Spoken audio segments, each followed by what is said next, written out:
Cher terminal SPE Maths qui passe le bac de maths, ceci est ton rappel quotidien que quand on te demande d'étudier la position relative entre deux courbes, entre deux droites ou entre une courbe et une droite, tu dois en fait tout simplement étudier le signe de la différence des deux fonctions.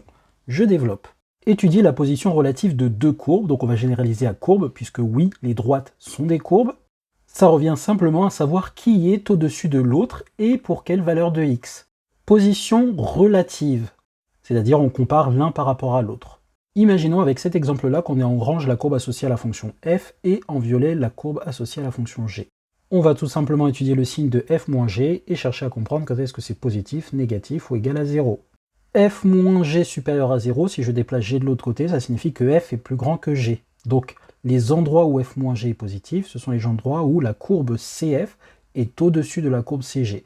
Les endroits où f moins g est négatif, c'est là où, si on déplace g, g est supérieur ou égal à f, et donc cg est au-dessus de cf, et l'égalité, c'est les points d'intersection là. Donc par exemple ici, on aurait la courbe cg au-dessus pour les valeurs de x jusqu'ici, une intersection là, la courbe cf pour les valeurs de x jusqu'ici, une intersection, et après cg au-dessus. Et c'est vraiment le même raisonnement pour deux droites ou pour une courbe avec une droite. Attention à ne pas vous emmêler les pinceaux, on fait le signe de f moins g. Et il faut bien remettre les choses pour savoir qui est au-dessus de l'autre. Si vous avez étudié le signe de g moins f, bah évidemment ça va être inversé. G moins f positif quand g est au-dessus de f, g moins f négatif quand f est au-dessus de g, et pour l'intersection, c'est quand on a égal à 0. Et faire des tableaux de signes, tu sais faire. Alors attention, ne whippine pas avec des histoires de dérivés ou de variations, s'il te plaît, s'il te plaît.